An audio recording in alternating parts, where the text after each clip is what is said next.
Okay, before we get started, just want to take a quick moment. Given the subject matter of today's program, we would be remiss not to first acknowledge that we are gathered today on the traditional land and home of the Gabrielina Tongva people, and we are grateful to be able to live, work, and commune here. Thank you.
about that. Good afternoon, and thank you so much for being here with us today. My name is Sarah. We are LA supporters of Standing Together, and this is our second Vigil for Peace.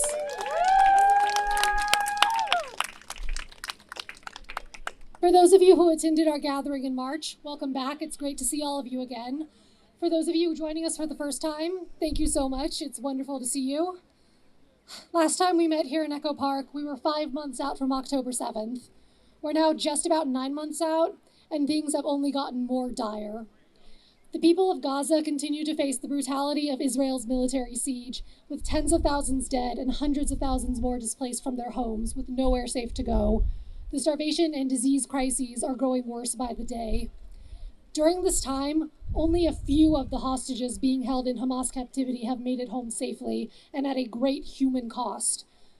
This is despite the pleas of the hostage families for a diplomatic resolution that would bring all of them home now. Meanwhile, Palestinians in the West Bank continue to bear the brunt of military occupation and extremist settler violence. We are here today to say it does not have to be this way.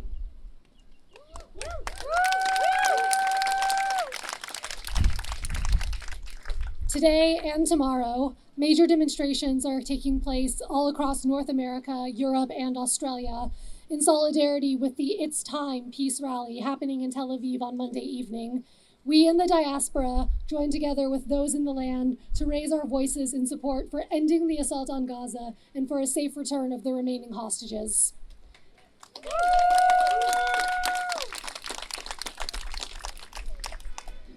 At this time, we would like to share these powerful recorded remarks from one of It's Time's primary organizers, a peace activist named Nir Oz.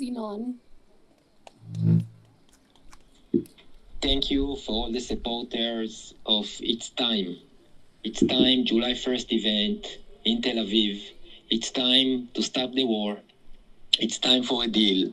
It's time to make peace. We are a coalition of doer, a coalition of believer, a coalition of dreamer. And with your support, the international support and endorsement, we are convinced that it's possible. Yes, peace is possible, and together we're going to make it. My name is Nir Oz. Like many of you already know, I lost both my parents on October 7th.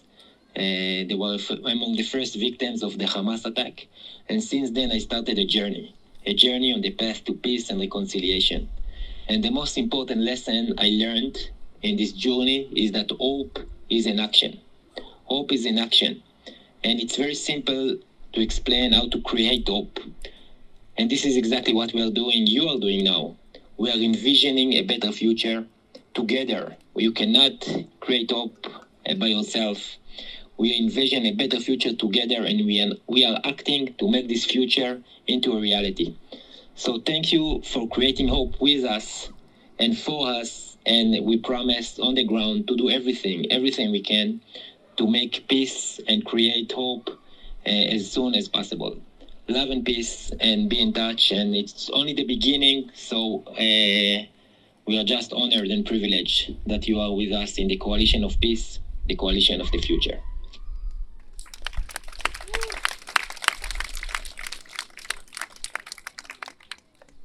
To learn more about Standing Together, the movement, as well as LA supporters of Standing Together, you can visit our information table, which is to your left.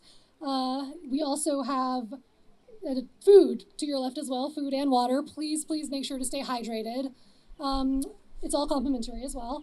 We think we might have given out all the purple parasols. I love seeing everyone with them. Love that sun protection. On that note, we have an incredible assortment of speakers, poetry, and musical performances for you today. You are going to hear voices and perspectives from many different backgrounds, and all we ask is that you listen respectfully with open hearts and open minds. I will now pass the microphone off to Michal Greenfield.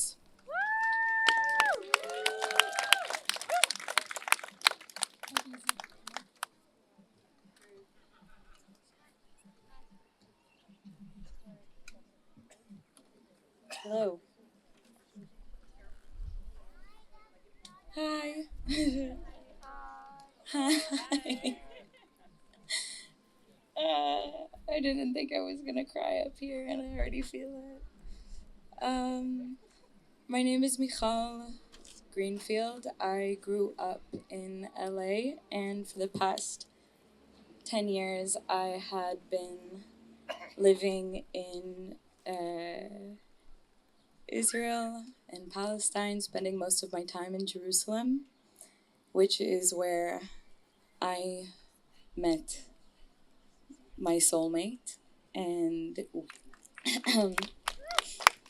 we came recently to visit in Los Angeles just to, find our way in this big city. I was excited to introduce him to my family,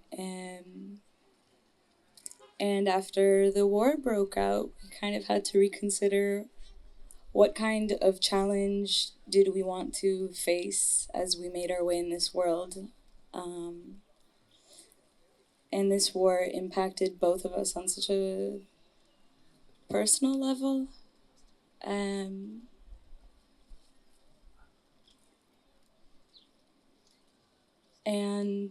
it was very isolating.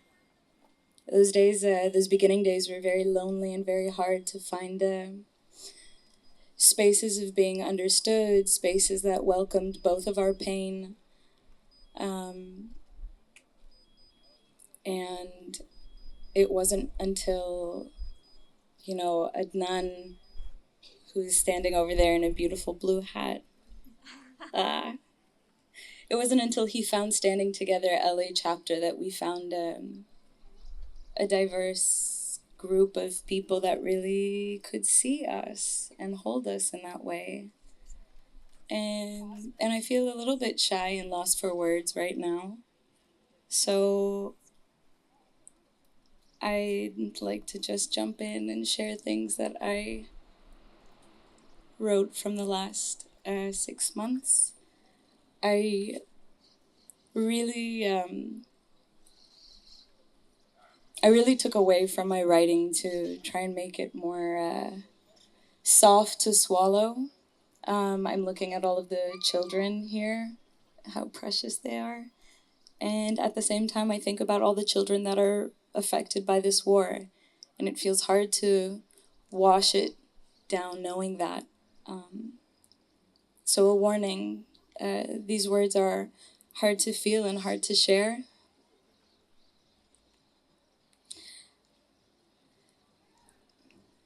I dream of wars. Can you imagine? Visions and nightmares in my sleep, haunting me with the pain of two people. I dream of screaming myself hoarse, begging for them, someone, anyone, to take the deal. I see a huge sea of people calling for them, someone, anyone, to take the deal. Cease fire. Now, bring them home. Now. I dreamt of Adnan's mother frantically calling him, asking him, Wayne Michal, is she alive? She had seen a video of my body being dragged through the streets. He shows me the video, arms and legs bending in unnatural angers, dragging over dusty ground. My insides are churning, my outsides are already numb. I look to him, I say, no, I'm alive. I open my phone, another video, more packages, Gazans wrapped in plastic, laying in a large pile against the skeleton of a building, windows shattered, ruins and dust everywhere, each mouth biting a bar that is attached to a wire that is pulled up by a forklift, shown to the camera, shown to everybody looking through their phones at that camera.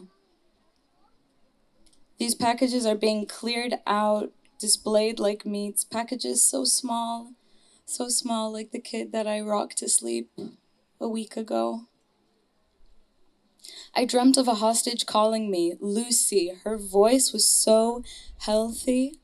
She gives me a phone number Hamas wants me to text so they can send me a video, and I'm in tears knowing what that video will be.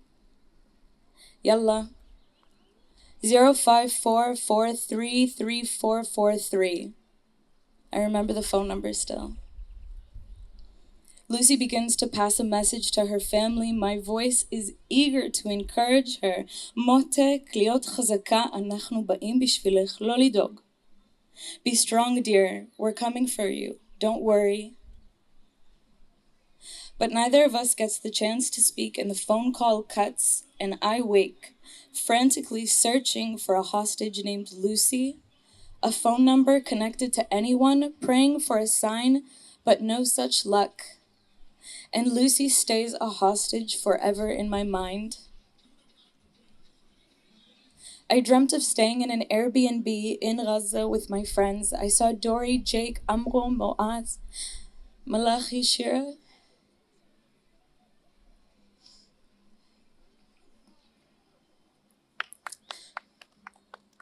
Almog, Uthman, Haya, Nir. The gang is all there. We walk around this seaside apartment filled with light, huge space, and the air shakes. Shatters, screams all around us, explosions interrupt our conversation, dust blows through the windows, making it hard to see, hard to breathe. I think we could all very well die here. Jake assures, but it's okay. I dreamt of escaping a festival, a Nova festival. A red shadow swept over us and the world as we all ran. Visions and horrors I emit from reading today, but have scarred my eyes and my mind. As I run forward, someone screams in my direction, "Did you see the shallow graves he buried them in?" Shallow indeed, earth still fresh. I flag down the first car who pulls into the parking lot. I get in. "Where are you going?" they ask me. "Anywhere." And I sit silently waiting for anywhere to arrive. I have dreams of real things that happen to real people in a real war. Each night I mourn them, alone in my bed, and when I wake, these dreams sit with me still. I've been called naive for dreaming of a day when these two people can live together. You who can no longer dream, you who can no longer hope, you who can no longer feel, wish to rob me of my dreams of life and leave me with dreams of death. And so I dream. I dream of little black bodies and little white bodies, some covered in blood and some covered in dust, and I dream of them piled together, indiscriminately, no longer subjected to the laws of men, no longer subjected to the segregation of borders and difference, finally equal, dying together in equality. What will happen when the soil is filled with our dead? Where will we go then? Where will I bury my friends? Where will you bury your loved ones? Where will we bury our children? I look at these tents pitched in opposition, flags waved as weapons, a plague on both of your houses, a plague on both of your houses, a plague on both your houses. May you too be haunted by dreams of death, gruesome, ugly, and indiscriminate, for maybe then you will wish for never again for anyone, for maybe then you will demand an end to this war for everyone.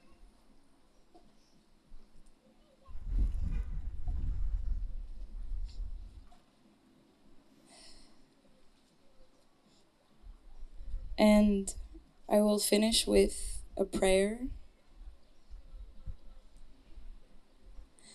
I beg of thee, do not pick up arms against me, for all is my wish and all is my mission, but to love, to love, to love as God made me, to move my sack of skin forward each day and weep from the sweet smell of roses and images of bleeding children. Love be my chapel, and you will always be welcomed so long as you let me pray for everyone equally. Thank you.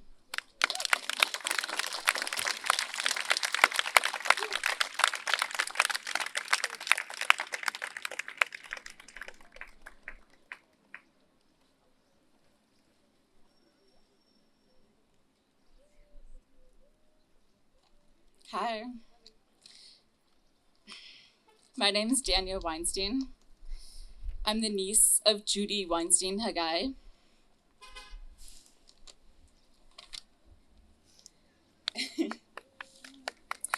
I wanted to share with you today a little bit about my aunt and a couple of her haiku poems. My Aunt Judy was a poet, a puppet maker, and taught meditation and mindfulness to children. Her partner, my Uncle Gadi, was a chef and saxophonist. They were soulmates. They lived together on kibbutz Nir Oz for nearly 4 decades and raised 4 children there. They would begin each morning at 4 a.m. with a strong cup of espresso. Judy would write her daily haiku poem before they set out on their routine walk in the fields beyond their kibbutz. It was out on this morning walk in the fields where Judy and Gadi were attacked by Hamas on October 7th of last year. They were both murdered that morning. Their bodies were taken to Gaza, where they remain to this day. My family, their 4 children, have not had a chance to bury them and to properly say goodbye.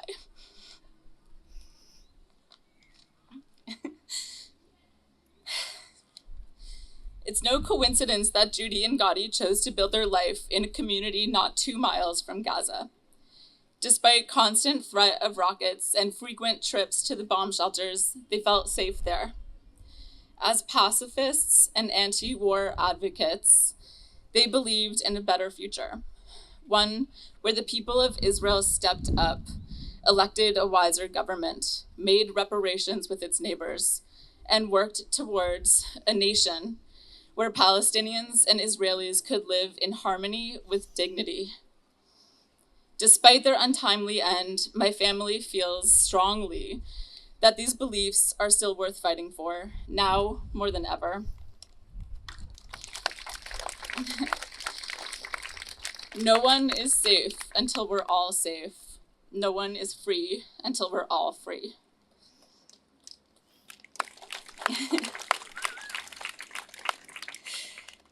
Judy left us a treasure trove of poetry and writings. Here's a selection of a few short pieces that speak to life as she knew it. Windows flung open, no jackals, peacocks, or bombs. Good start today. Quiet for 8 hours. Dare I hope no more war? Now more than ever, kindness and tolerance with an open heart. And lastly, I'll leave you with a few words of hers. I truly hope that the next time I'm writing haiku, it won't be under duress, under rocket fire, under conditions where people are at war, or even what they call military operations. May we all be granted the right to our basic rights of home, food, shelter, and peaceful days. Here's hoping.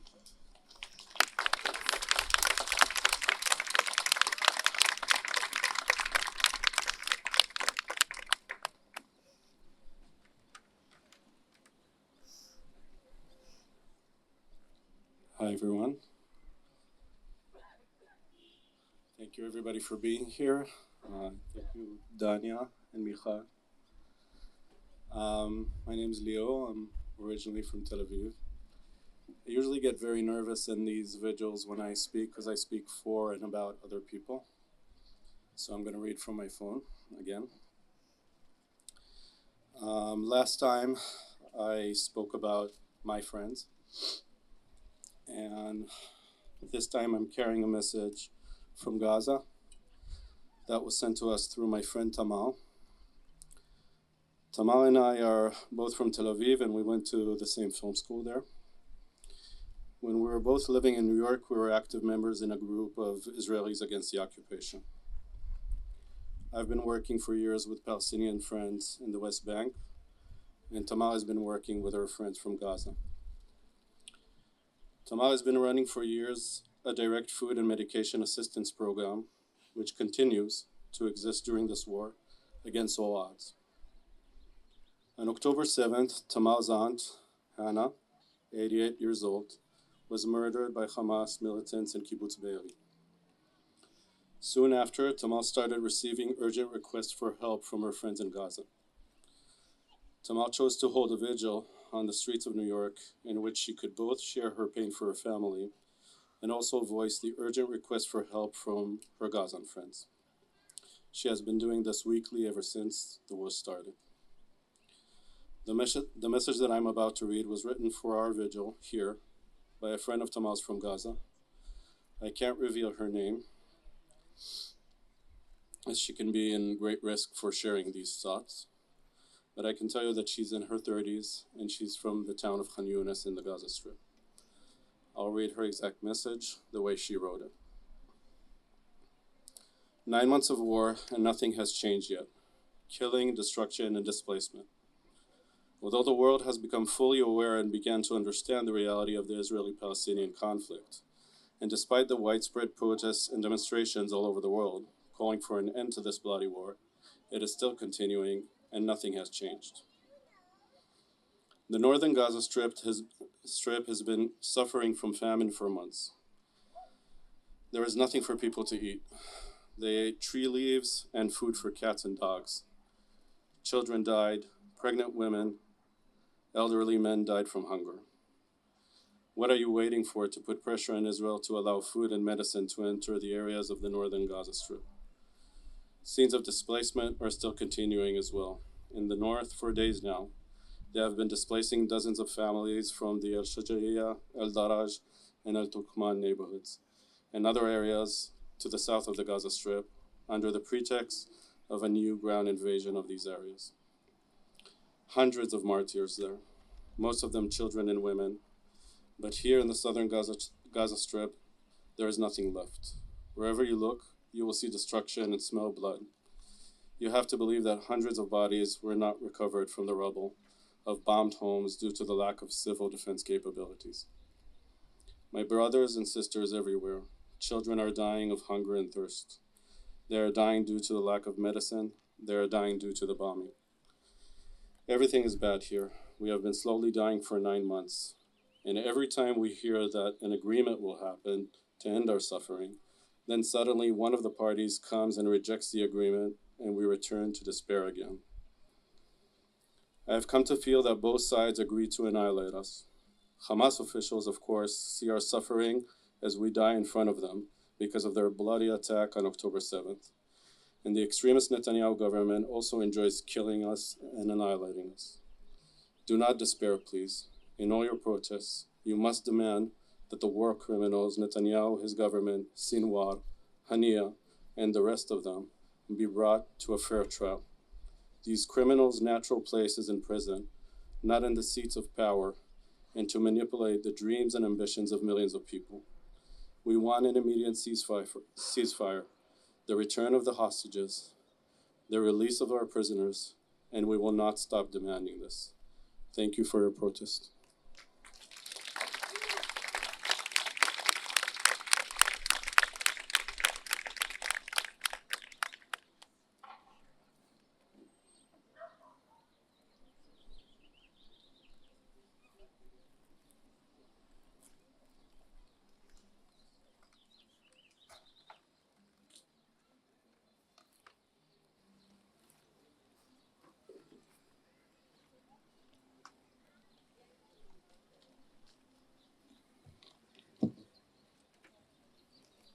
Hello, my name is Rachel.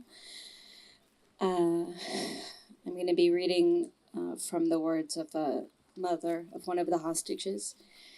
Einav Zangakor is a single mother from Okafim, whose 24-year-old son Matan was taken hostage from Kibbutz Nir Oz and is still captive in Gaza. She's been an outspoken advocate for her son and for all of the hostages, and she was recently awarded the Truth to Power Prize by the New Israel Fund. I want to read an abridged version of a speech that she gave 4 months ago. Everything she says here remains true and all the more urgent. I am honored to share her words. 7,000 miles away, I stand in awe of her strength, and I think of my own children and all the children who have been affected by this war. They are my children too. These are her words. Law-abiding citizens were taken, and we are not bringing them back. We are forsaking them. Cabinet members, you are forsaking them. You are taking your sweet time. You are playing politics, right and left, and my son remains imprisoned. We must stop the fighting, and if we have to, withdraw from Gaza so that Matan will come back.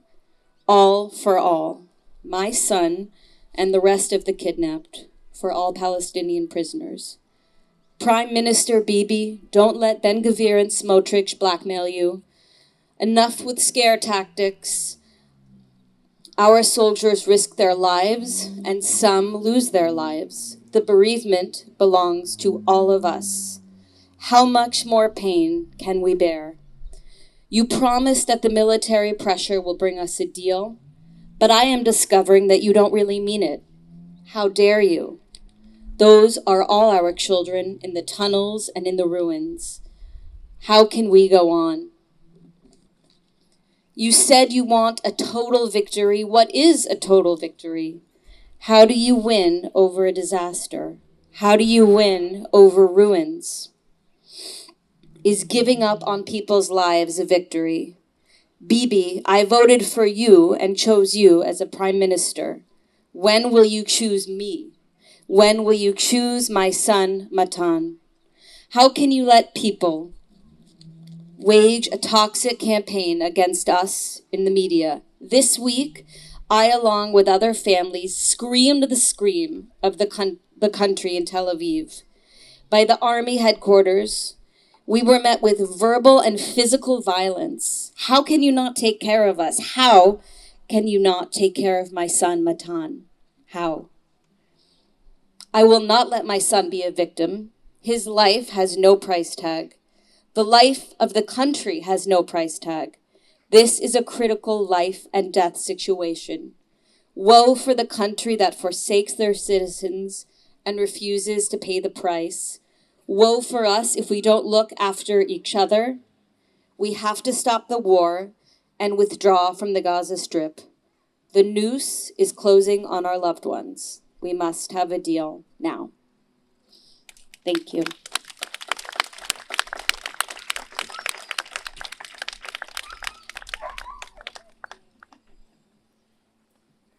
Check, check.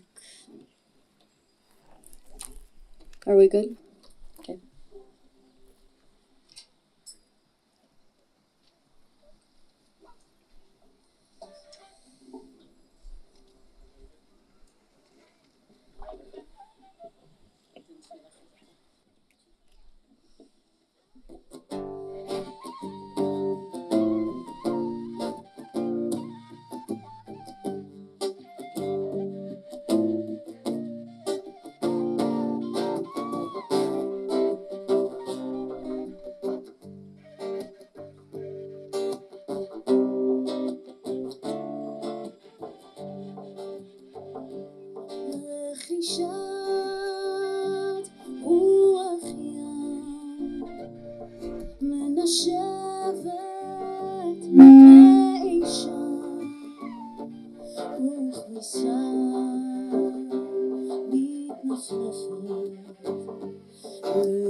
نتبع لك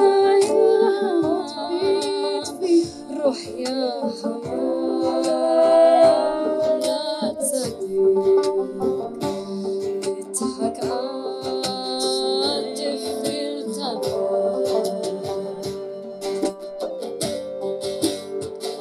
متى يبسوخ وما تبخل الشعب ديلي قالوا دي يبتخون شعار الهتوب هامتي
My name is Amira. I'm a foot soldier. I'm one of the organizers here. Obviously, by my accent, I was born in Israel. I've lived more than half my life here.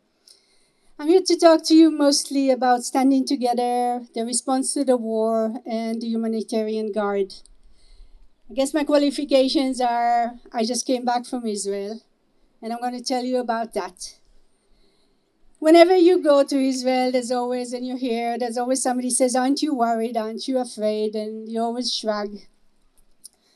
But the truth is that this time, before I went, was the first time since October 7th, and I was afraid. I wasn't afraid for my safety, and I don't mean to belittle the loss of personal safety of Israelis. It exists, it's real. But what I was afraid of what I'll encounter. I knew some of my friends did something that in Israel is called sobering up. It means waking up, losing the hope for a peaceful coexistence.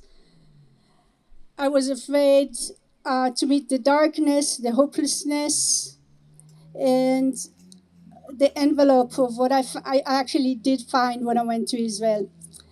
One of my anchors in Israel is my 92-year-old mom. I talk to her almost daily on the phone. She and my dad, they grew up in England during World War II, and they went to Israel, hoping of finding a place where they would belong, and with dreams of equality and justice, and all of that. And Israel of current, is as far away from their dreams, their values, and everything they taught me. And I hear the anguish, and I see the anguish that my mom expresses. Anyway, I want to talk about the humanitarian guard, which is an action I took part of in Israel. The background is started before I went to Israel. The government agreed under pressure and because they wanted to invade Gaza, Rafah, to open the crossing in the West Bank in Turkey. It's about 12 kilometers from the border, not far from Hebron, El Khalil. And the plan was that trucks would come in from Gaza and from Jordan and from the Palestinian Authority. They would get to the crossing. They would have to unload the cargo. It would be checked, and then it would be loaded again on trucks, and they would go headed to Gaza. So that was the plan. What happened almost right away is that the radical settlers organized and put out a call, and then gangs of mostly youthful settlers appeared. They would set up blockades. They would torment and interrogate the drivers. Are you Palestinians? Are you Arab? And they were doing that with impunity, so it was escalating and escalating. They started ransacking the trucks, throwing the provision on the road. They beat drivers, at least 2 of them ended up in the hospital. One of the more haunting videos I saw before I left was of a settler. He proudly uploaded that. He was showing the destruction. He was showing the provision on the road. He was talking about the beauty of snow in May when he was talking about the sugar that was covering the road. And he was calling for others to come take the words, come stop the trucks from going to Gaza. I think I don't need to tell you how shocking it is, and I think I don't need to tell how growing up under the shadow of World War II, thoughts of preventing food, thoughts of famine, thoughts of this vandalism are still unconscionable. Standing together, we came up with a response. So what they did is they put out a call for activists to come out and become a barrier between the trucks and the settlers, to document and in effect cause the police to actually do their job and let the trucks go through. I joined them one day in May. They did that day after day after day. Whenever they were there, the trucks were actually passing. One day I joined them. That night before, the settlers were sending a message in their WhatsApp trying to really garner a large group to stop the trucks. So there was a lot of tension in the air. I met with some people in Tel Aviv. There was a minivan, another one came from Jerusalem, and we headed for Turkey. When we got there were already about 40 people from the settlers. It was a little heartbreaking because most of them were youth. They were kind of between 14 and 17. And there were a few adults, maybe 6 or 7, that were the instigators and urging them loudly as to what to do. When a truck came, they would form a line and stop the truck. Sometimes they would do a sit-in. They would sit in rows, refusing to move. The Standing Together activists would come between them and in effect call on the police to do their job. And the police did. After urging, delay, but they would take them away and stop it momentarily. It was a really hot day. It was scorcher. This cat and mouse thing went on forever. A really awful thing for me was seeing there were suddenly 3 women came from the close by settlement. And one of them was with a baby carriage with maybe a 3-month-old baby, kind of positioning him in front of the truck. and there were toddlers that they were marching back and forth. Don't know why, mother, for me, this was really shocking. Anyway, that day, 36 trucks came by. In the middle of the day, a man came and he brought us water and snacks. And he explained that he was one of the drivers that was assaulted the previous week, and he came to show his support. The drivers passing through waved. They were obviously relieved. There was some communication with them. And little victory, those 36 trucks passed.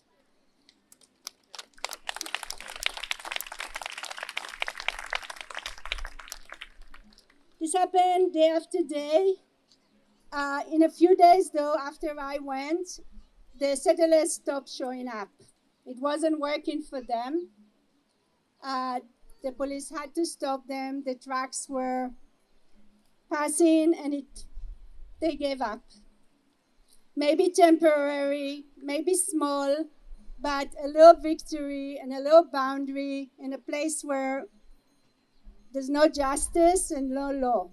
In the West Bank is a wasteland of lawlessness, cruelty, and torture, where the extreme settlers are able to really torture and drive away the Palestinians.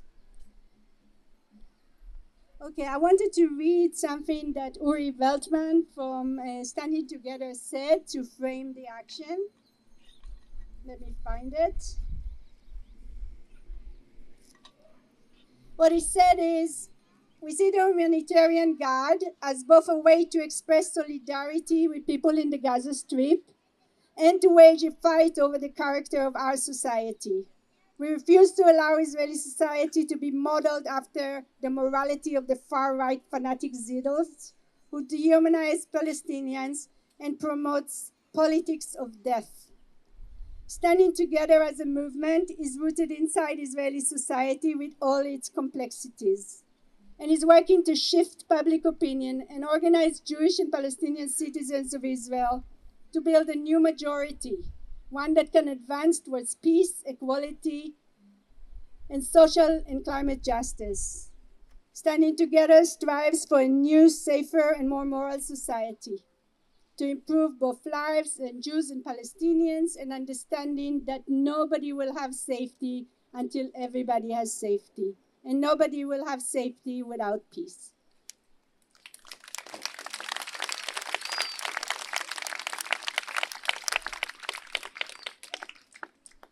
As obviously an older activist, what was impactful for me, again, knowing the perspective, and we've heard of the enormity of what's happening in Gaza, I set out there to kind of make a stand. But what was really impressive for me, it was that it was effective. This was a right kind of action with integrity. It also had results. And I think Standing Together impresses me because that's what they're trying to do. Not just be right, but be effective and affect change.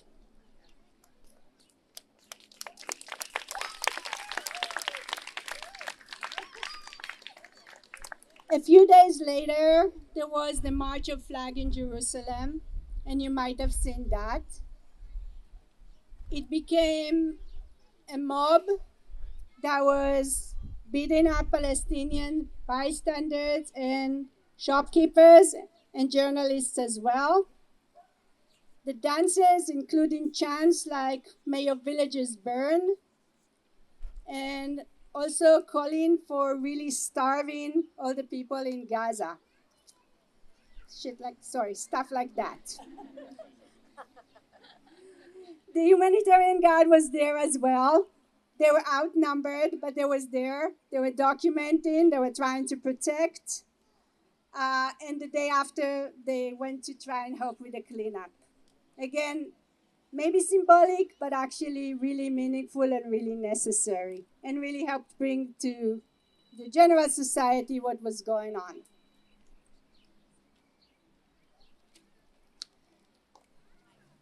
Just a little bit about just my visit. Something that I was afraid of and I really felt is that day after day when you're there is kind of osmosis. Israeli society is very much in trauma. The media is very much about Israeli pain, suffering. October 7th, the horrible pictures of beautiful young men that die in war, and so on and so forth. And day after day, there's no pictures from Gaza. Maybe ruined buildings, no bodies, no people looking for food, no people being pushed away from one place to another. And day after day, you feel it. It kind of goes into you. And you have to seek your people, you have to seek the explanations, and you talk to people, and there's the canned excuses. The people are saying we don't have bandwidth to think about Palestinian pain. It's really difficult. You also hear more like, we wish there was, we know there needs to be a solution, but we don't know how. Anyway, this is all heavy, not as heavy as the other things we heard, but something hopeful and not. On June 6th, it was 57 years to the occupation. And as you know, the left is usually splintered, and obviously in Israel they're splintered. By 30 peace organizations came together and held a rally in Habima Square. It marked the 57 years to the occupation and also commemorized all the names of women and children that have died since October 7th. It was good to see people coming together. It ended up with the police moving in with brutality. A friend of mine that I met in Turkey had a sign, looked like a commandment, thou shalt not murder. He ended up on the ground and arrested. But it was. Same coalition is the coalition that has organized the PC event on July 1st, tomorrow in Tel Aviv, the one that we are echoing here. So I want to end with that. There's a lot of darkness. There's a lot of cracks. There's a sliver of light. And I make myself hold on, and I make myself think about, I guess, the Standing Together motto, which was a struggle, there's still hope. Thank you.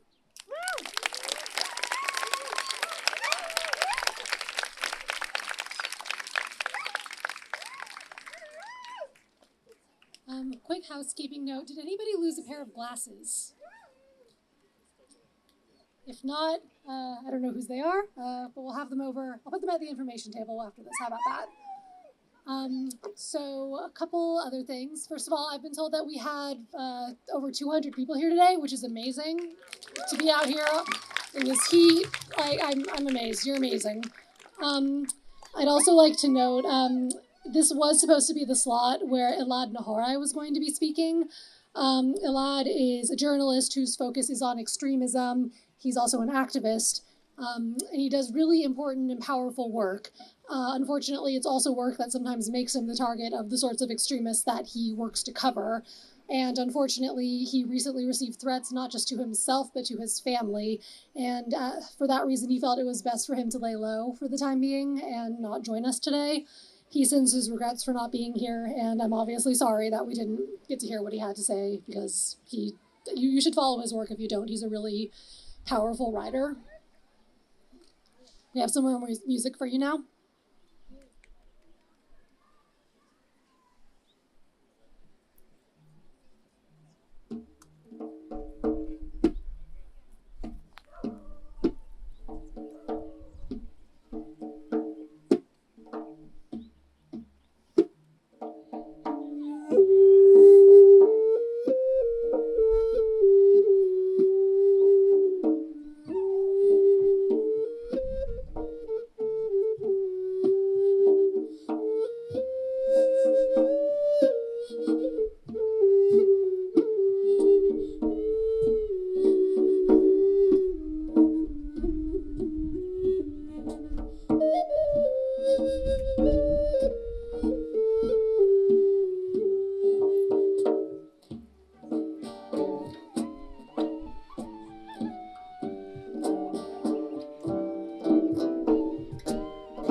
My name is Zahra. I'm Palestinian. I'm a humanist. And I'm a realist. And here we are at an anti-war vigil for peace. And if you look around here today, you'll meet, and we've already heard from some people who have personal ties to the people who live on the land, the Holy Land. Both Palestinians and Israelis. People like me, whose family members have been killed, kidnapped, bombed, injured, subjugated, and displaced. We are holding very heavy grief for our families, and we're also holding, sometimes really difficultly, is that a word? Compassion for all of the innocent people, civilians, who have been impacted by this war and by many other wars that have come before this one. Our hearts are broken, and we are begging for peace. But don't you dare call us soft.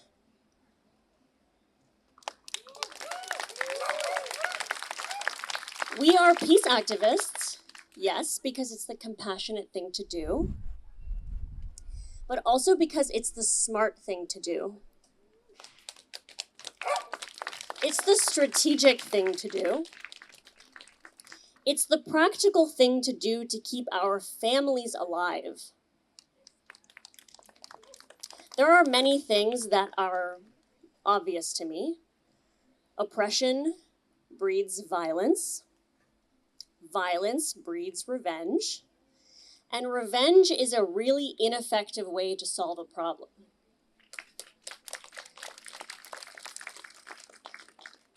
But moral lecturing also doesn't work very well. I genuinely believe that the most effective way to liberate Palestinians is not to try to undo the pain of the past, nor is it to ignore the excruciating present, but to practically search for a mutual interest between Palestinians and Jews. A selfish reason to keep each other safe.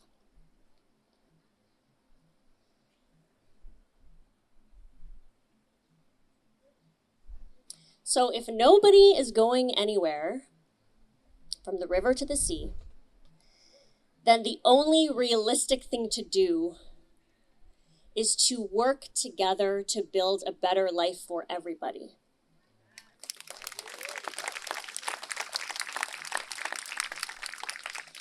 And without a doubt, first and foremost, we need this war to end. We need a ceasefire immediately. We need a release of all of the hostages immediately. And then we need to keep this momentum of public attention to demand a just political solution for everybody living on the land, for our families, for Palestinians, for Israelis, for the freedom, safety, and equality for all, once and for all. So if you're here and you're grieving, and you're a humanist, I see you. And if you're a realist like me, let's get to work. Thank you.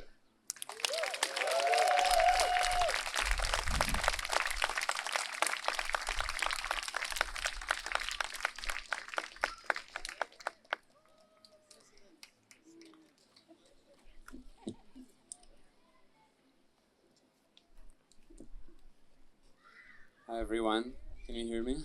Yeah. Hello, my name is Mikey. You saw me before on the Oud. And thank you everyone for coming, and Zahra for your speech. I'm originally from Israel. I was born and raised there, just outside of Tel Aviv. And I moved here when I was 12. And after high school, I left the United States and came back here a few years ago to study. And Zahra talked about peace, and I want to share with you a little story that shines a light on what is my peace. 4 years ago, me and my girlfriend at the time, we went to work on a farm in Northern California.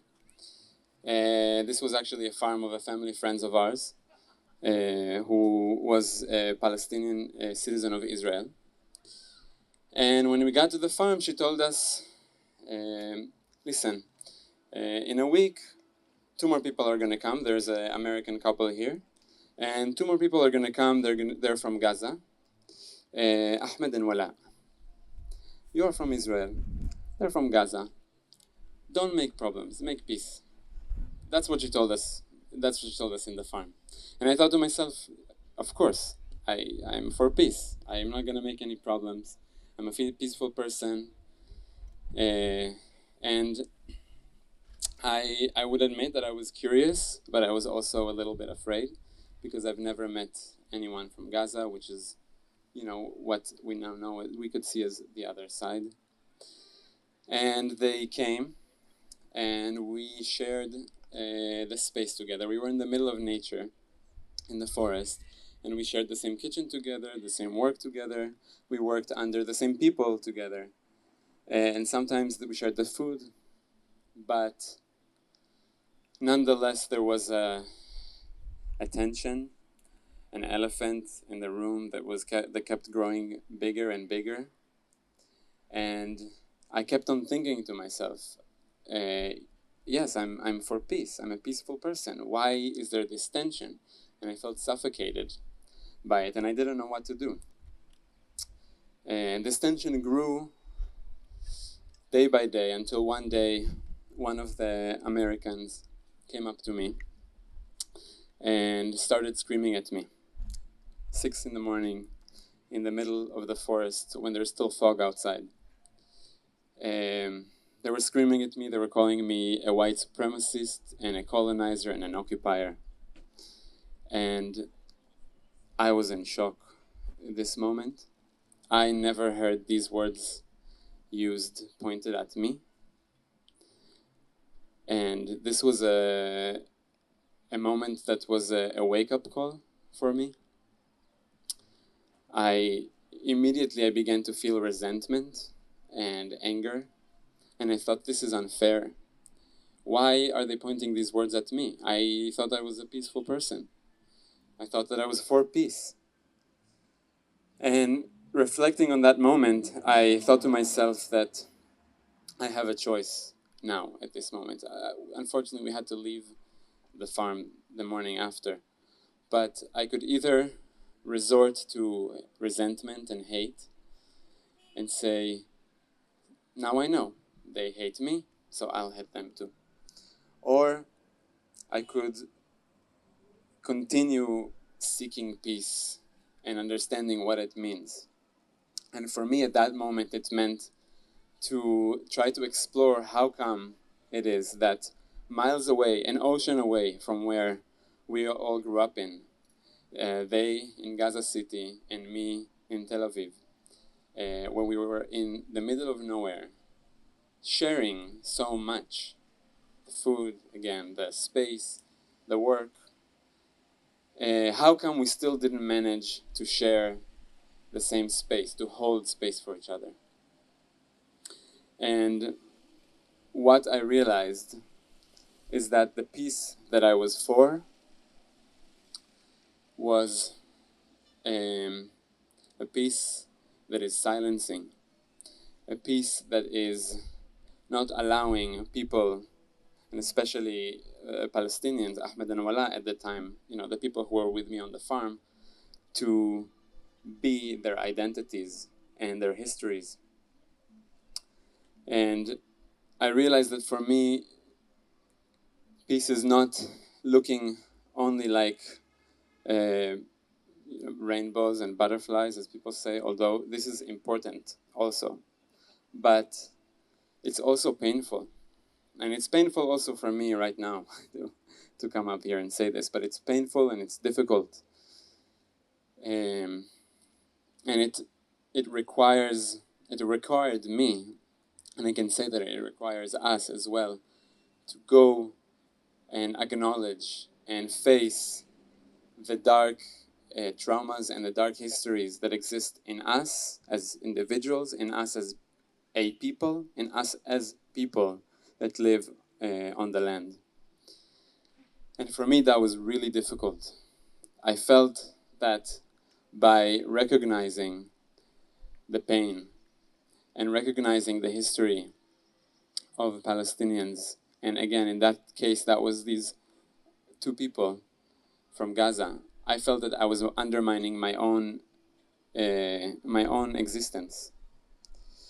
But I still realize that it's important to hold on to these truths, and it's still painful and difficult today to hold to these truths, such as that my grandma, for example, she had to flee where she was born because all of her family was massacred.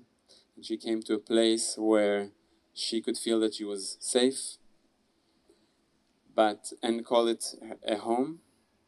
But at the same time, that home, that house, was a Palestinian house.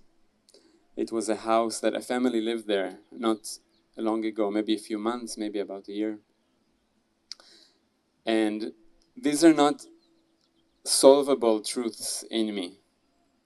And they're painful and they're unfair. But I think it's crucial that I continue to seek that, to go into our past and our present that are difficult and painful, so it doesn't narrate our future. And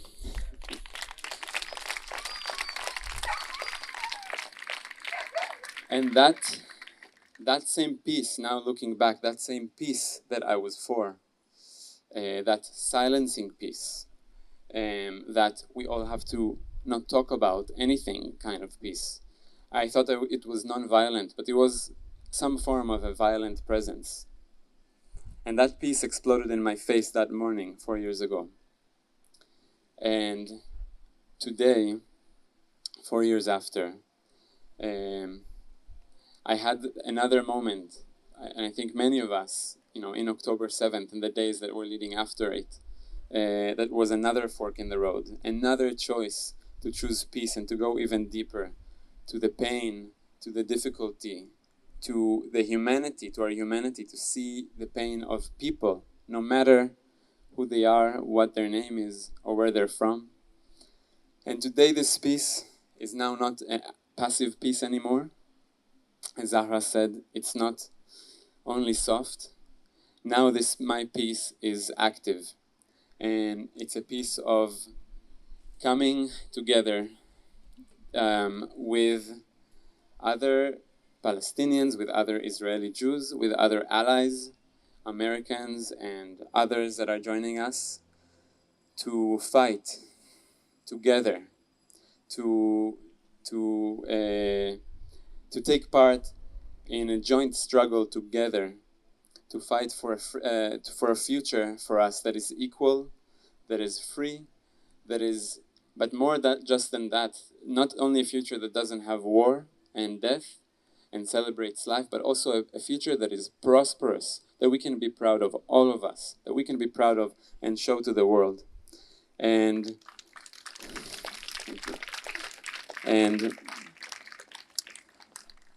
I think, again, as Amira said, we are beginning here.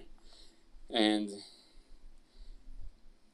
inshallah, Be'ezrat Hashem, when the war is over and Gazans can return to their homes and hostages can return to their homes, we have to keep maintaining this joint struggle for the liberation of the land, for fighting for our freedom and equality together. It doesn't stop here. And this way we can show for the people for around the world that this is possible. And it's possible right now, right here, and it's possible today. We can see it, and it's possible today around the United States and in Europe and in Australia and in the UK, where these events are happening. And most importantly, it's possible in Israel, Palestine.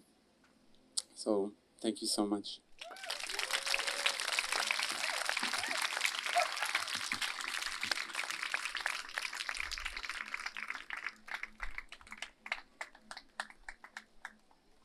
This one? Hello? This one. Do you hear me well? Good afternoon. How are you? Yeah, hot? I think I'm gonna be the last speaker and then there's music after me, so you're gonna be released soon from the heat. Pleasure to meet you all. My name is Adnan Jaber, born and raised in Jerusalem. Proud husband of Michal, the first speaker. Yes, Michal. And made my first Jewish friend at the age of 22. Then I joined many other peace-building organizations. I became a board member at the organization Tech to Peace, and okay, I should get closer. And I moved to here on the 1st of October, and when the war happened, I had to stay here, and it's a good place to stay at, thankfully, especially with my wife Michal. And I have two messages for you today, and I'm gonna read it from the phone. I'm sorry, it's not my style, but okay. So polarization is killing us, right? Misinformation and disinformation is breaking us apart. CNN just said that there were at least 30 false claims in the presidential debate. And what has become more important today than finding our shared values? Present them to set the environment for healthier discussions and negotiations. And here I am recalling my support for the civil society, people-to-people dialogue organizations on the ground in Israel, Palestine. And now we need them also in the US and around the world. The reason I like civil society organizations, let me give you an example. What are these? Like Tech to Peace, Tomorrow's Women, Arts for Peace. There's a lot of organizations like that. 170 peace organizations like that. I want, please, people to start to know them and talk about them. I'm gonna get to that. Okay, the reason I like these civil society organizations is because they teach us, instead of us versus them, why can't we be all of us against extremism?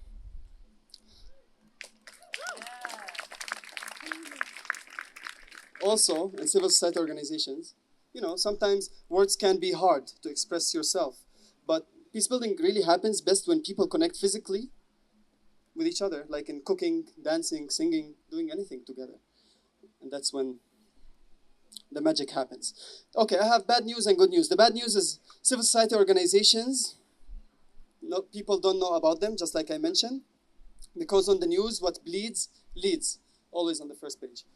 The good news is that, for the first time ever, the civil society organizations in Israel, Palestine, represented by the Alliance for Middle East Peace, the umbrella organization, for the first time, those organizations endorsed the Pope, the Christian Pope, to speak on our behalf at the G7 meeting to tell the G7 leaders to commit to support the civil society organizations. And for the first time ever, after the G7 spoke about their two-state solution support, for the first time they say that they are committed to support the civil society organizations, and that's a good thing.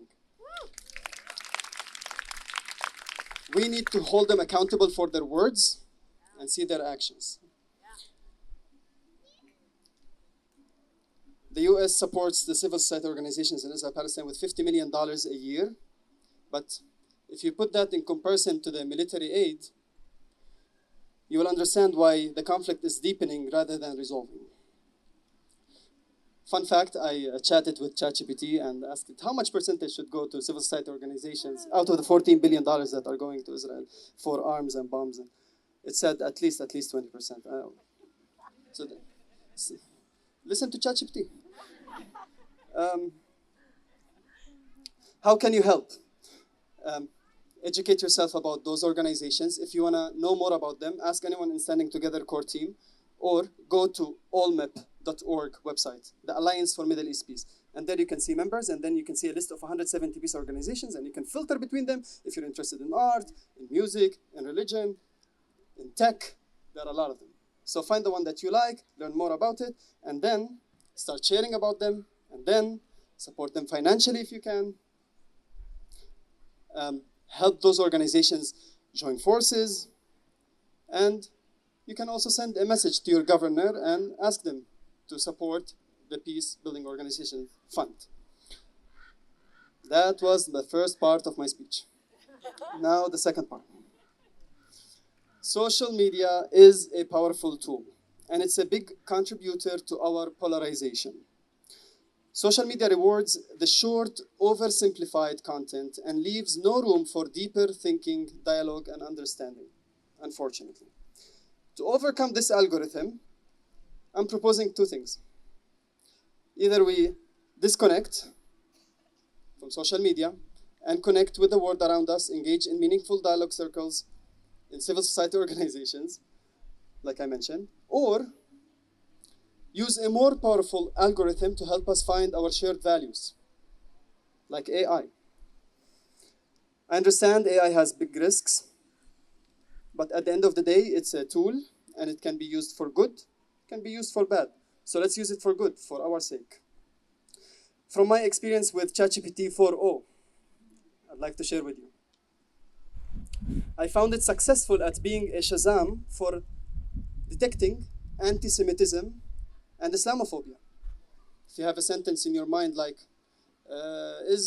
Jews control the world, it will tell you if it's anti-Semitic or not. If Palestinians are terrorists, it will tell you if it's Islamophobic or not. Okay. So that's the first use case of ChatGPT. Second one, I used it to upload the theory of change of Standing Together and then ask it questions. And it very beautifully answered me straight to the point about any question I had.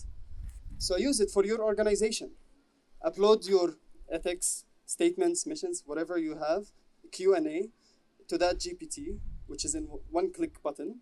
And then it can be a tool for people to access and know about you. And that is a great tool to combat disinformation and misinformation that other people can spread around us. Third use case is it's a great tool to find our shared values. I had a conversation with ChatGPT. I told him, I want to have a good conversation with people and I want to talk to them. I don't want to repeat myself and to talk about all the things that we agree on. And I want to find these things faster. So ChatGPT asked me a lot of questions. I answered them, and now it understood my values.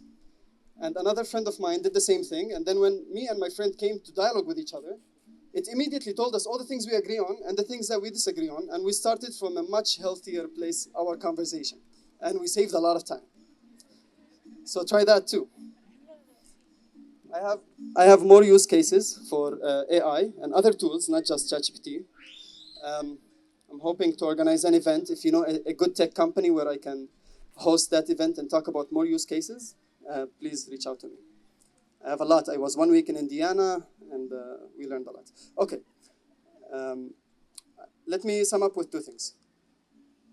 support civil society organizations, find and talk about our shared values before jumping into political comments, especially on social media. And to end, I want to remind you that there are 7 million Palestinians and 7 million Israelis between the river and the sea, and nobody is going anywhere. We either build and stand together, or we just profit the weapons industry. So let's be builders. Thank you.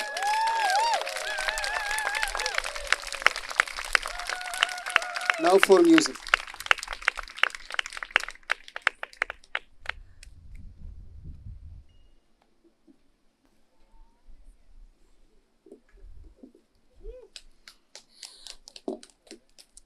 This is not a great setup, is it? I'm just gonna put that to the side for now. Yeah, before we get to our final song, I do want to share some words of gratitude for everyone who made this event possible today. This is entirely volunteer run. All of this that you see here today was done with the labor, the love of people who were doing this because they wanted to do it, not because they were being paid to do it. That includes, of course, our amazing speakers and readers, and also our musicians.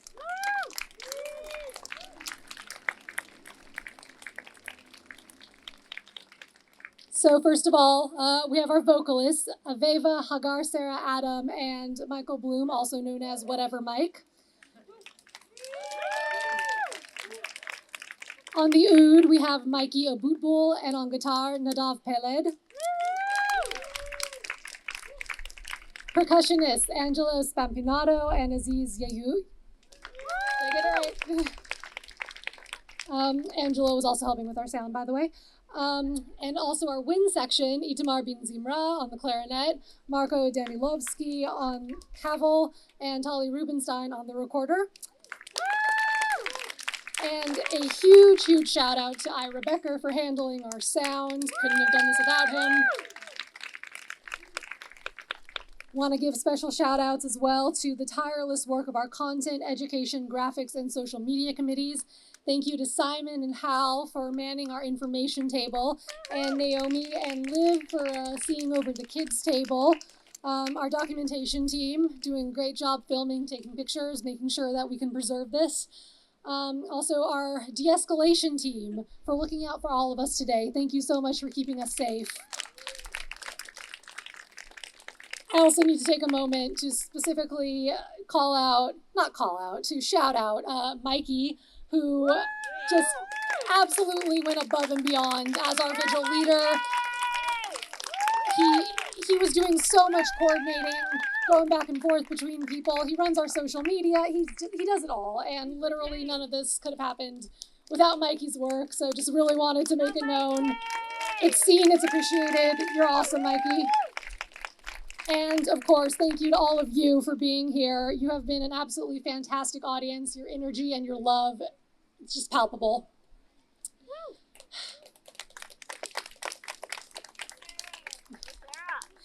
Once again, we are LA supporters of Standing Together. Make sure to connect with us on WhatsApp or to follow us on Instagram at standing_together_LA. That way you can keep up with our latest happenings and make sure that you're at the next event like this. We do have one more song for you, as you can guess. Our musician friends have been kind enough to invite me to join in on this one. This is Blowing in the Wind by Bob Dylan.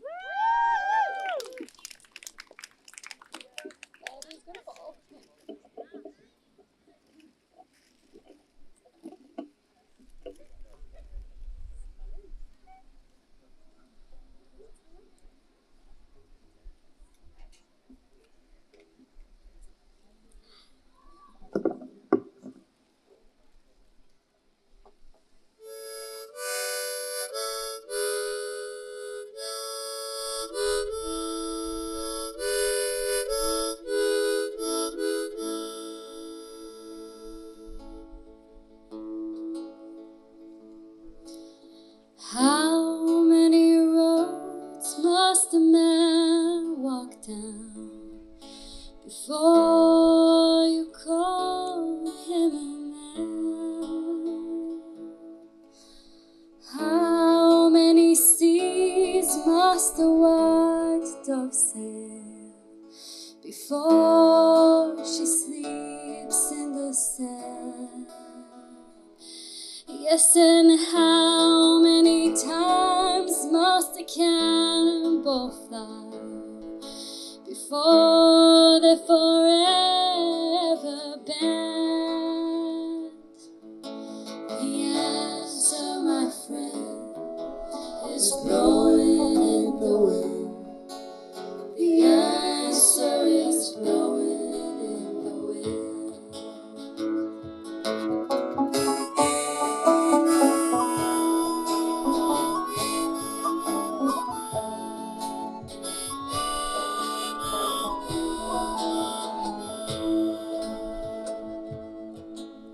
Yes, and how many years must a mountain exist before it is washed to the sea?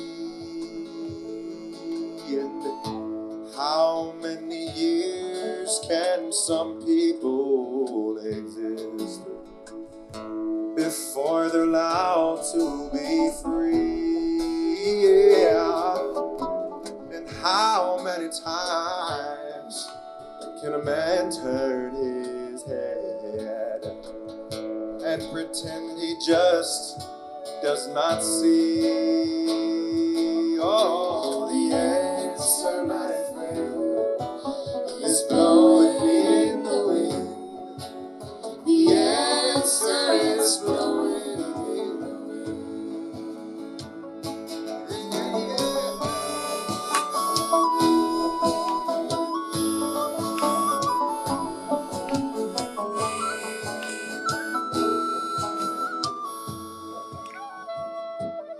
Listen, how many times must a man look up before he can see the sky? And how many ears must one man have before he can hear people cry? Listen, how many deaths will it take till he knows that too many people have died? The answer, my friend, is blowing in the wind. The answer is blowing in the